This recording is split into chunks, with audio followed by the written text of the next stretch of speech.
As you guys just saw, this is Overwatch, our newest game. It's cool because, I know, I'm so far from you again. It's cool for us because not only is this Blizzard's newest game, but it's also our newest world to play in with our players and explore with our players. So we're really excited about having that new universe.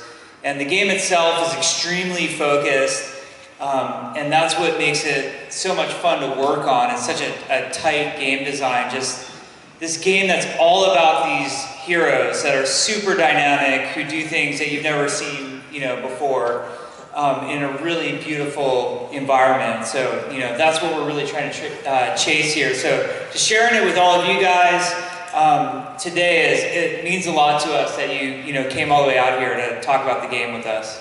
It's weird that it's real, like that just happened, so it's pretty. It's so good to have it out in the world, and now we can just build it and go. It's a special thing, And we're looking forward to, we're always paying attention to our community. They're so strong and passionate and opinionated about what they love. And now that the game's announced, we get to get all that feedback that's pouring in from our players. It's like a kind of reliving it. Yeah, and this is like the first step for us. And we're probably a little brain tired and emotionally shot from the morning, so we'll try and be interesting and intelligible. How do you guys want to do this? Just call stuff out? Yeah, if you have questions, there's a microphone right here. Feel free to use the microphone. Hey guys. Hey. How's it going? Good, how are you doing? Excellent. The game looks super fun, so looking forward to playing it again. Thank you. I have a question that's not directly gameplay or lore related, but rather design, I guess. There's been a lot of conversation about female representation in gaming in the past couple of years, I suppose. And I was wondering if that entered your thinking when you were designing the game and the characters. Totally. Thank you. Oh, I'm sorry, I'm a little slow. There's more. Not much more, but absolutely. We've heard our female employees and my daughter tools me out about why is that character. I think she saw. I'll just go there. There's like an old Warcraft flick. We're on YouTube looking at Warcraft stuff, and there was a cinematic of like the dragon aspects, and they're all wrapping up the end of Cataclysm. My daughter's like, "Why are they all in swimsuits?" I'm like, ugh. I don't know, honey. But I think we're clear that we're in an age where, gaming is for everybody. We build games for everybody. We want everyone to come and play. And increasingly in the world, like people want to feel represented. People from all walks of life, from everywhere in the world, boys and girls, everybody. We feel indebted to do our best to honor that.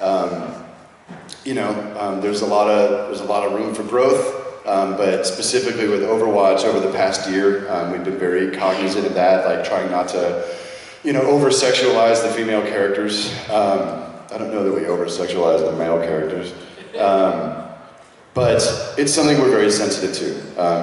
We want that to be part of who we are, of what our brand looks like and appears to our community. I think Mike talked in a roundabout way to that in his speech this morning. So it's something we're very cognizant of. We want girls to feel kicked butt, and equally represented. Everybody. We want everybody to feel kicked butt. Totally. All right. Thank you. Thank you. Hey guys, so Diablo 3 had a really good reception on the console. Will we see Overwatch on Xbox One and PS4 in the future? That sounds awesome, but all we're talking about today is Overwatch being on the PC. Alright, thanks guys. Yeah, thanks. Hey guys, how gnarly is the balance of this game? You got a character like Hanzo, you got characters like WIDOWMAKER, you got so many different active abilities. Just looking at the gorgeous UI, I'm looking at different icons for every single character. Is that a nightmare, sort of beginning? I'm only imagining the character roster is going to grow. So what is that going forward for the design team? It's specifically the character balance? Yeah, exactly. I'm just balancing, making sure that can Hanzo stand a chance against a couple of Widowmakers on the opposing team and things like that? Yeah, well, that is the funnest part of the job for us, really. And the guys that we have working on the game have so much experience balancing our current titles. We've got guys who worked on StarCraft 2, StarCraft 1, Warcraft 3, World of Warcraft, doing, you know, all sorts of balance It's like stuff. a total veteran team. Yeah, it's a really great team to be working with, and it's the stuff that we just geek out on and we love, like the water cooler conversations about, you know, can Hanzo stand up to Widowmakers? To us, that's our bread and butter of what we do, so we love it. We talk a lot about, you know, what are our balance points and how do we want to get there, but I have confidence in the team that we're going to have good balance on this game. Awesome, appreciate it. Thank you. Hello guys. Hey. Given the recent example of Hearthstone, could Overwatch follow the same or a similar business model, free-to-play model? Could players expect something like that? Well, the business model is not something that we're ready to discuss at this point. There's certainly a lot of discussion about what it could be, and we're definitely always looking for what's going to be the best, highest value experience for our players.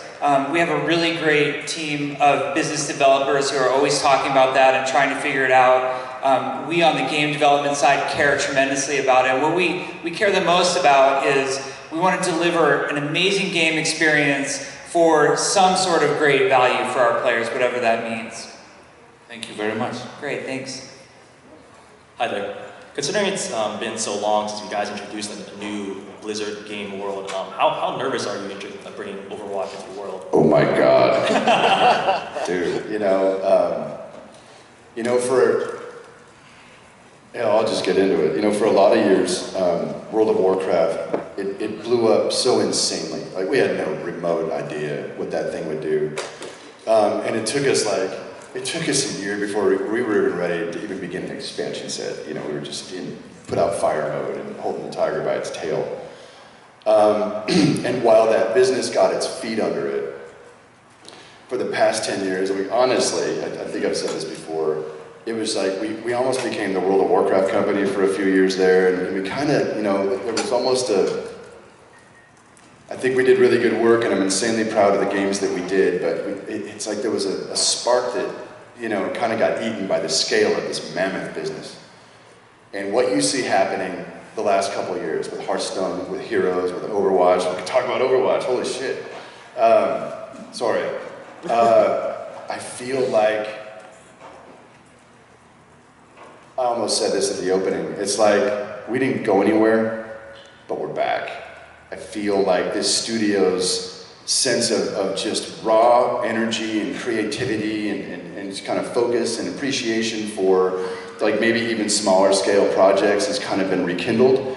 Has no bearing at all on the fact that World of Warcraft is our most precious product, and we have obviously a really great team driving that business, but you start to see this spark now of kind of smaller points of engagement that are totally driven by passion, totally driven by people geeking out of their minds, and you can feel it around the studio. It's wonderful, right? After 20-something years, it's the coolest time to be at this place. It's kind of hard to explain, but I'm sorry, man. What was your question? Just how nervous were you guys about bringing Overwatch? Oh, of course, totally. Or, oh my God. So the pressure was on, right? We don't know, you know, like, is this gonna work? Are people gonna be excited by this idea? Are they gonna like the intro? Are they gonna love the gameplay? It doesn't matter how big World of Warcraft got. You are as good as you are currently entertaining people and taking them on a ride, right? It doesn't matter that we might have had hits in the past. I think that buys us some goodwill. I think our community, we have a really, really awesome community that has, I think, a deep sense of faith in us, you know, because, you know, we've been doing this a while, and they know what we do. And there's some rocky parts here and there, but for the most part, you know, I think that buys us a lot of goodwill, but you never know. It could have utterly bombed. I'm up there on that stage going, oh, it's really quiet, you know, and it's all right. I don't know, like, it seems to have worked out today. So we're overjoyed, right? But there's no guarantee at all, you know. But ultimately, sorry if I'm over-answering this, but I think it's real, is the thing that has always served our studio best is when we develop games out of nothing more than just passion. That's where WoW came from, right? We're all playing EverQuest and Ultima. Hey, we love this kind of stuff. Why don't we do one of these? And that should seem obvious with the game choices we've made over time. It's what we're playing, we're loving it, right? We're not trying to rip people off. It's literally what we're loving at the time. And recognizing that our power comes from the simplest place, right? Just our passion. That's the thing we know when we're erring on the side of that, we're probably gonna be okay. There are no guarantees, but even if people have just gone, whatever, we hate it, we don't. You know, in a really cracked out way, for me, this is my opinion, just my opinion. I don't care if it cracks the world in half with its economics. I don't care at all, I just love it. And it's so cool to get back to that place and just developing from that core of passion, you know, if that makes any sense. Cool. Thank you. Hey guys, my question is about the story aspect of the game. You talked a bit about the backstory of how Overwatch fell apart in the past and how there's this questions if heroes even still exist. But in the present of the game, will there be much context of why these people are now ripping each other apart and what are they fighting for? Or is it just more like Team Fortress, you know, there's these mercenaries, let's kill each other? Right. I think Jeff covered some of this in our panel. This is a little different than we normally do it when we're trying to construct a cohesive universe.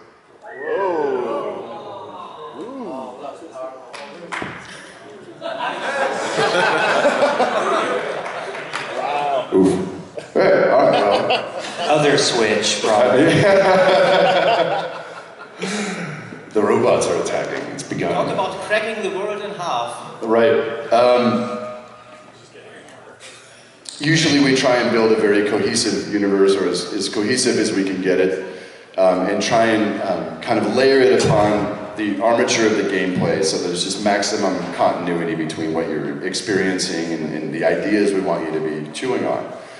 With this game, we identified very early that the best possible form of the gameplay is that, you know what, if you want to have, you know, 6 tracers in a map, if you want to have 5 Winstons, you know, whatever it is, if that's what you want to play, go right ahead.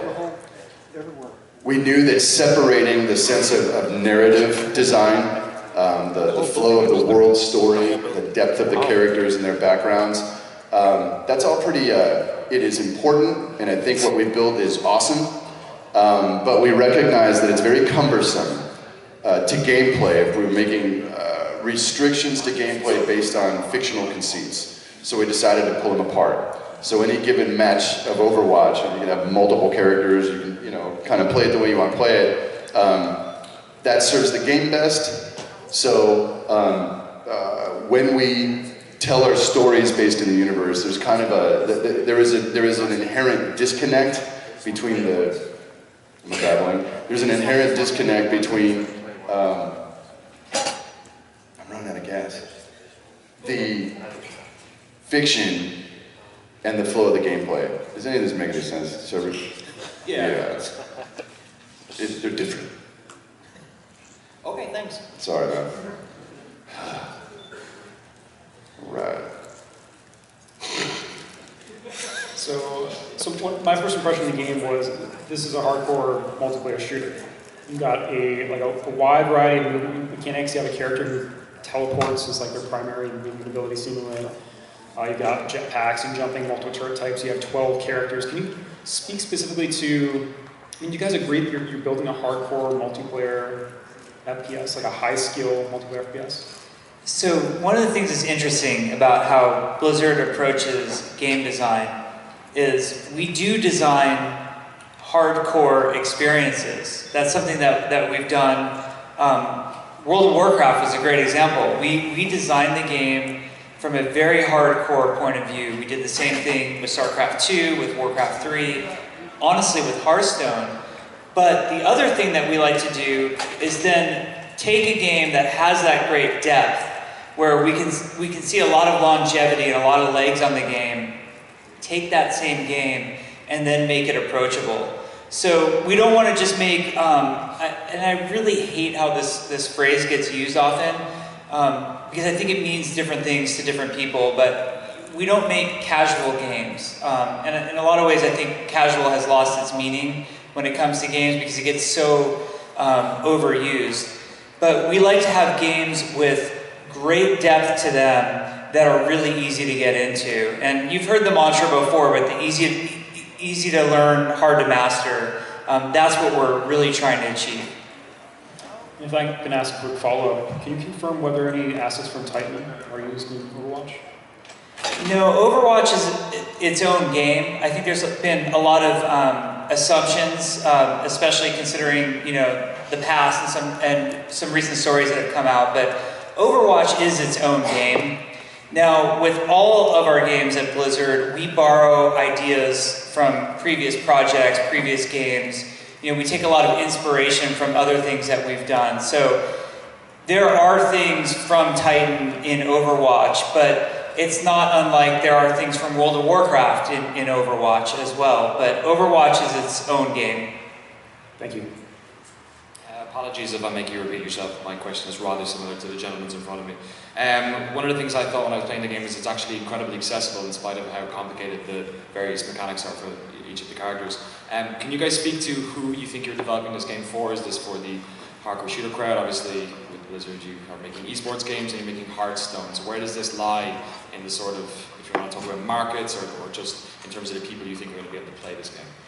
So this is going to sound like a weird cop-out answer, and I apologize for that ahead of time. Is it a weird cop-out? Yeah, I don't know. Maybe it is. You guys will tell me if it's a weird cop-out answer, I'm sure. We started developing this game for us. We don't sit down, there's no boardroom discussion about a demographic of who we're trying to target. So the 70 or so people who are on the development team said, what do we want to make? What do we believe in? What do we want to play every day? And that's who we really start developing for. Then what our process is as the game starts to get legs and we can see it, the rest of the company starts to see it and have an opinion. We start to get a sense then of, are we leaning more towards hardcore? Are we leaning more towards the other end of the spectrum? At that point, we'll try to make things more approachable. If we are leaning too far in one direction or the other, it's kind of a weird thing to say, but we want as many people playing our games as possible. I think that's been a Blizzard hallmark. If you look at World of Warcraft, the thing that was magical about that game to me was how many people across the world that it touched. And I don't know if we'll always enjoy that sort of reach with every one of our games, but we're going to try to make our games speak to as many people as possible. Just a really quick follow-up, not to keep banging the Titan drum, but one of the things that people were, one of the rumors perhaps was that there was this kind of two-layered approach to perhaps what that game was. When you saw the thematic trailer, it sort of seemed to be that case as well, where the kids are imagining this world and then suddenly the world becomes real. And it kind of sounded like 3 questions ago you were kind of stepping into that area. Is there a dichotomy between what's happening in the game and then the story? Which is quite direct. Is there almost like a two-world situation we're talking about here? I didn't understand that entirely. Perhaps what's happening in the gameplay, is that happening in the same world as the narrative aspect of Overwatch? There's a good answer for this. I want to hesitate to say it because I don't even know what it means yet to answer that honestly. Yeah, they're kind of different. It's not two fictional different game worlds. It's just that the game is kind of a hyper version of the reality of the fictional world where gameplay drives. You got 6 Winstons running around. It doesn't mean there's a universe where 6 Winstons exist. Concurrently. Oh man, it's a rough one to answer. Did that make any sense? Are you satisfied? Are you backing out? I'm backing out. Well, what we talked about earlier in the panel, and this is a hard choice. A lot of you guys have been to the Blizzard campus, and you've seen the org that has the company values around it, and the one that's front and center, at True North, is called gameplay first, one of our company values. And when it came to making this game, we knew that there were some fictional conceits that were going to feel broken. An example I used earlier in the panel was, hey, there's Tracer and WIDOWMAKER are actually dire enemies who are pitted against each other. But we had the tough trade-off decision to make of, well, we could be pretty hardcore about this and not let those two end up on the same team, but we want to make a gameplay first decision. So we know that it breaks the fiction a little bit, but it allows the gameplay to be that much stronger. Same thing with having 6 Winstons. So there's essentially that conceit that like there is one kind of core, I don't like using this word, but like one core franchise expression. You know, there's one fictional flow to this world. The game does not always reflect it. If that makes sense. The one other point on this too is, you know, we talk about making that gameplay first decision greatly improved the gameplay, you know, sacrificing a little bit of the story, but the nice thing is, you know, you talked to Jeff Chamberlain, our director of the announced trailer that you guys saw today, and by separating the two, it actually liberated our cinematics and our storytelling group, you know, Chris and Jeff to... You know what, I would love to speak to that. That's a really good point. I can tell you, after developing story for RTS games for something like 20 years, oh my God, there is no bigger pain in the ass than trying to make successive levels make sense with all this character work you're trying to do and all these highfalutin themes. It can be exhausting.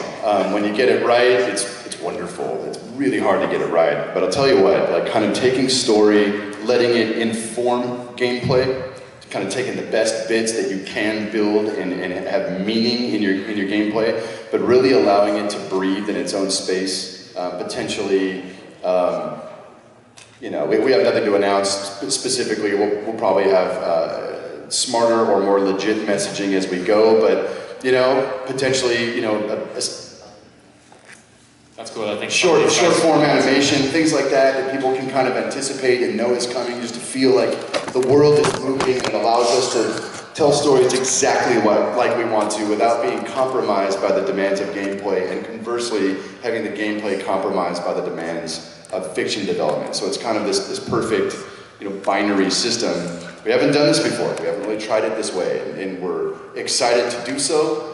It's probably going to take some adjustment from our players that kind of expect a little more narrative in the flow of the experience. But we're pretty convinced that this is a cool new direction for us, and we're hoping it works. You know. Awesome. Thank you very much. Mm-hmm. Thanks. Hey guys.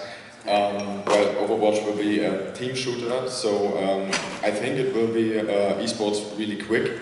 Do you have any plans for that, like maybe an observer mode from the beginning on and ranked play, such a? I think as you guys saw, like watching that shoutcast, this game is ripe to be really amazing in the competitive realm. We're not really talking about any of the features or plans for it as an esport today, but I think this game is going to be pretty amazing to watch in competitive environments. Thanks. Hi. The gameplay of Overwatch is really creepy, with a lot of action, and you die really fast. So it could be maybe frustrating for people. I'm sorry, I didn't hear the last part of which. Oh yes, that's something that we're really one of the challenges of today for us was we knew we were going to come to BlizzCon and announce Overwatch, and we put a lot of work into that happening. We have 3 totally unique maps for everybody to play. We have 12 brand new heroes.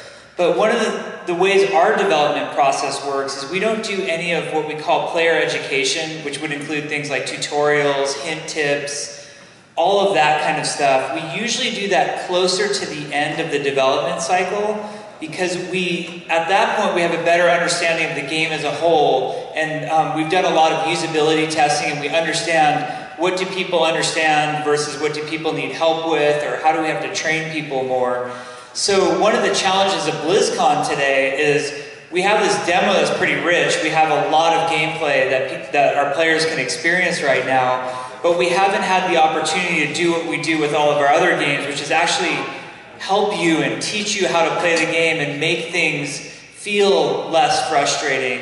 What we found with a lot of our internal testing so far is there's like this magic 20-minute mark, and it could be, you know, for some people it might be 20, 30, 40 minutes, but there's this magic mark where people get over the hump and then they're really loving the game. And something we're going to focus on before release and before beta is, well, we don't want that to be 20 or 40 minutes. We want that to be right away. And that's something I think we've proven that we've done with our other games, is have a really great experience to help players get into it more. It's kind of like playing the demo, like for those of you who've gotten to play the demo, is a little bit like being thrown in the Shark Tank right now, because there's no training. It's like, oh, what do I do? But we'll make it better for you.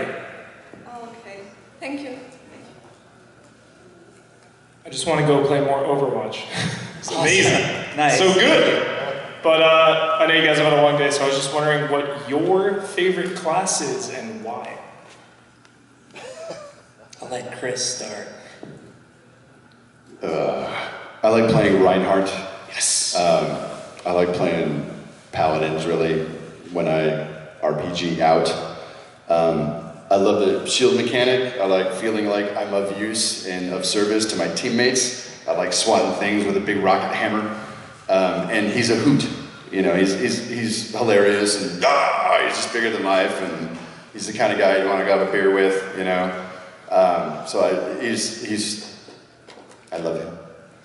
I've found that as we've been working on this game, I always have a favorite hero, but it lasts for about 2 weeks, and then I'm like, I have a new favorite hero. It's like he's tweaking the dials the entire time. But right now, like the hero that I'm into the most is ZENYATTA. She's a totally different way of playing an FPS from anything that I've ever played before. There's really not a class that works like her in any other FPS. She's so team focused, and a lot of the times, like ZENYATTA is like the drummer of a great band, where she's the one who really ties it all together, and she never gets all the credit. She's never in the spotlight. Like, she's never played the game and you're seeing like, oh my god, she just took out 6 people. But there's so many times with ZENYATTA where you will literally win the match for the entire group, and you're the only one who realizes that you did it. And I think that's really fun. But you know, if you would ask me that question 2 weeks ago, it was Hanzo. Like, he was just climbing walls, and that bow feels so good. It's really fun. Awesome. And then lastly, does your personal favorite ever impact balancing on other games, Warcraft, Starcraft, or Overwatch? Or how do you put your bias aside for your favorite characters in balancing? No, you have to put your bias aside. So it used to be when we worked on World of Warcraft, I wouldn't even talk about what class I ever played because for fear of the bias. And sometimes it's weird. Sometimes it works the other way. I think there's this impression that okay, Chris plays a mage, so the mage is overpowered, and it's funny, it can work the exact opposite way, because you know, you're a professional. It's not about your personal play experience, and I can't wait to log into WoW tonight and beat people with my warrior or whatever. It's actually, sometimes what you get into is that coach's son syndrome, where you're like extra hard on the class you're playing. You're like, this is too easy, this is so much better. The other thing we do to really thwart against that is we play everything. Like, there's a saying on the team which is called random is random. And the way the game works right now is if you don't pick a hero, it randomly selects one for you at startup. And when we do most of our team game testing, the whole playtest lab will say random is random, and that means everybody's going to play what they get. And later in the match we can switch and stuff, but you know, we don't overly bias based on what we're playing. Thanks so much, guys. Going back to the game's lore, because you know that's such a big part of Blizzard's pedigree. I understand that it's divorced from the gameplay, but do you envision at any point that the story kind of affecting some way that the game is developed, or that things change, or if not, like what is it that's going to draw people into that story? Why would they want to be invested in a story that's so divorced from what they're playing? I think the trick is kind of this two-part thing. The story does not. The story absolutely informs the gameplay and the characters and how we build them, how we think about them.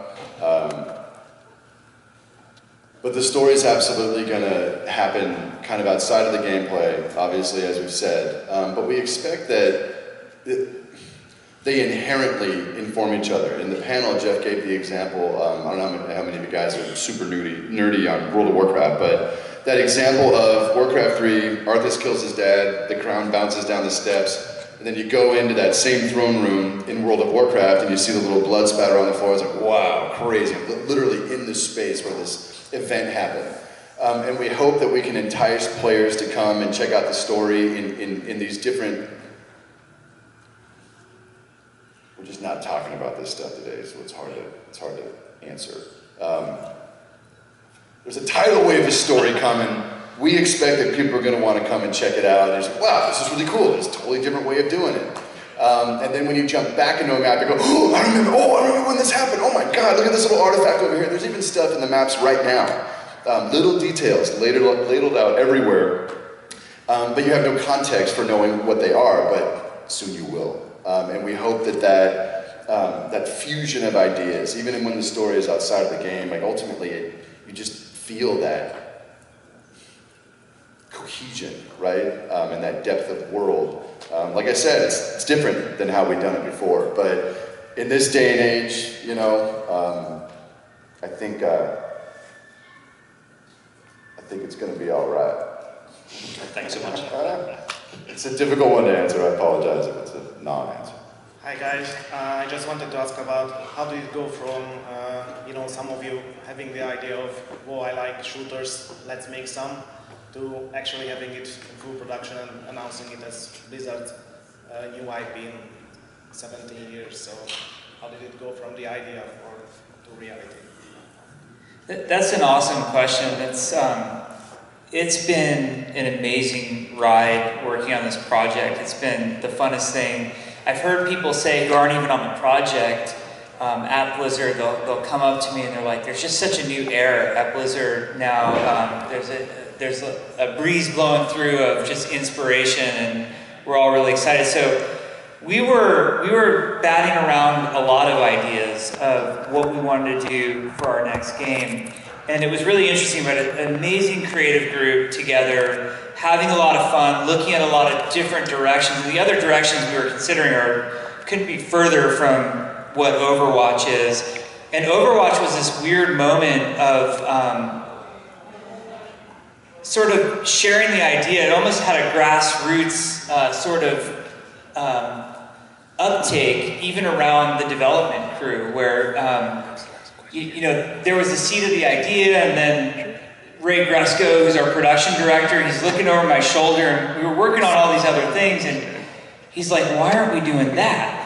And then I went and I talked to Chris, and Chris is like, well, what's this thing that you're working on? And suddenly it's like, well, why aren't we doing that? And the whole team is like, we want to do that. This is what we really want to do. And one of the things that's amazing at Blizzard is the executive group, and they always stay out of the creative process, but we have guys like Mike Morheim and Frank Pierce, the original founders of Blizzard. These guys were game developers, so they came to the team and they saw the energy that we had around this idea, and they knew the other things that we were thinking about doing, and they're just like, just go, make what you guys believe in. Is this what you want to do? Yeah. All right, well then go. You know, and we took off like a bat out of hell on this thing. Yeah, it was kind of ridiculously easy how it came to be, but it was awesome, and the team 100% believes in it and believes in each other.